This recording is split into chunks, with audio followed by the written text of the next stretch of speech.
Shrinkflation is the phenomenon whereby, due to inflation, we pay the same price, but we get smaller unit volume in terms of products that we buy.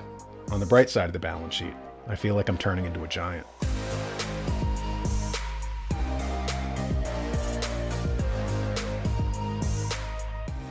Just as the government is complicit in participating in the scam of shrinkflation, this presentation begins with someone pointing out how Starbucks tricks its patrons regarding the unit volume of beverages. See here. Look how high that is. Yeah. All the way to the top. Yeah. Wait till you see this. Okay. Pouring it into the middle. I don't get it. What do you think is going to happen? I don't know. You're just pouring coffee into a medium-sized cup from a small cup. Small to medium. What if I told you the small goes all the way to the top of... Wait. What? There's still more in... How do you do that? That's impossible. You're telling me that the Starbucks cup small and medium are the same size? I'm also telling you they're marketing geniuses. I guess. This goes into there, and that will also go into there. Wait a minute. You're telling me that's the same amount? The same amount. Put that back in there. I will do that. What do you see inside of there? Nothing. Absolutely nothing. Right. Absolutely nothing. Small, medium. You're telling me that you can pour that all the way back into there and it'll be the same? Check it out. You're going to pour it yourself. You're going to pour it yourself. All the way to the top. Go nice and slow. Can you do both at the same time? I can, but okay. Hold the camera steady. How in the world is a large coffee going to be filled from a small cup? And I can't. You're doing it yourself. This is ridiculous. You're doing it yourself. Look how close we are to the top. How in the world? How do you?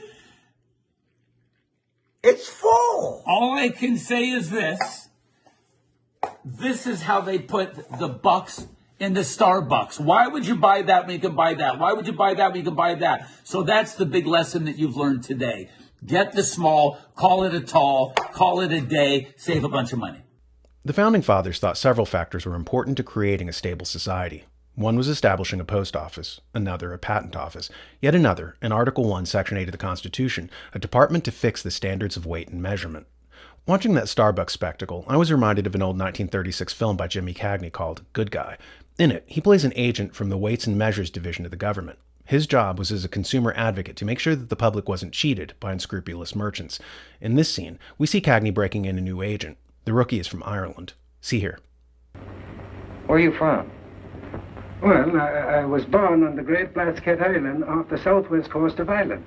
But I lived most of my boyhood in a little bit of a village outside of Foxburg, County Mayo. Mm-hmm. Not the type of the kosher markets. I think I better take him myself. Well, if you don't mind, I'll just call you Aloysius. Yeah.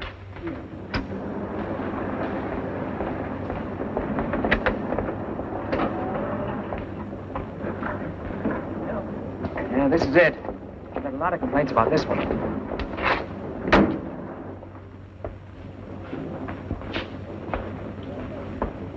Oh, Aloysius, I think I'll buy some strawberries. Yes, sir. How much are they? 25 cents. Mm-hmm. Are they fresh? Fresh, and every berry is picked for its size. Mm-hmm. I'll take a box. Yes, sir. You know, there's a saying in Ireland that it's all right to pick the berries, but you must never cut down the vine, because under the vines live all the good fairies. And if you cut down the vines, you do away with their power to do good for you. Uh-huh. That's very interesting. But there are no strawberries in Ireland. Oh, no, I could swear I saw some at the county fair. I think I'll buy 5 pounds of sugar. Good morning, sir. Good morning. 5 pounds of sugar, please. Right. How much is that? 28 cents. There you are, even money. Well, Aloysius, what do you want for supper? Oh, I don't know. It's something that would stick to your ribs. I've got an appetite for corned beef. And I've got a reason for chicken. How about a nice stewing chicken, about 6 pounds? Okay.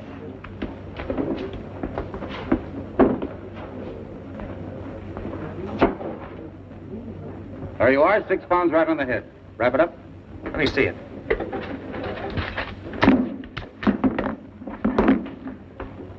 A lump of lead. The hen just laid it. Here, hold that. Say, what's the idea? You get... Tweety, Miss Tweety! Mm-hmm. Very cute. Balls in the sawdust make no noise at all. Not bad, not bad. What is it? What is it? Lead poisoning. Well, how do you suppose those got there? I think your guess is as good as mine. Let me have that sugar. Mm-hmm. 4 1/4 pounds. I paid for... Well, I can't understand that. We're going to do our best to help you. Strawberries.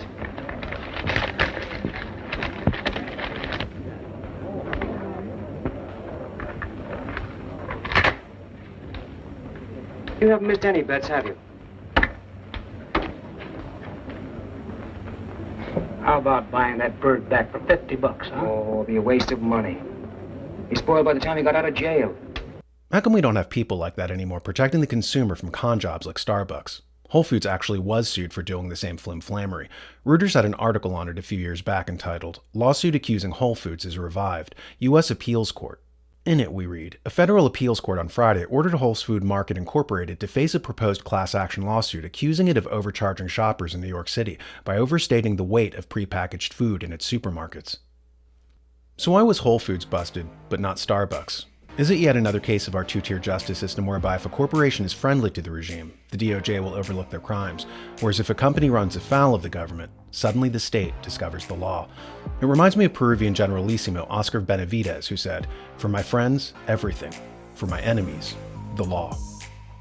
We live in a world filled with fear and intimidation so that the truth won't be spoken.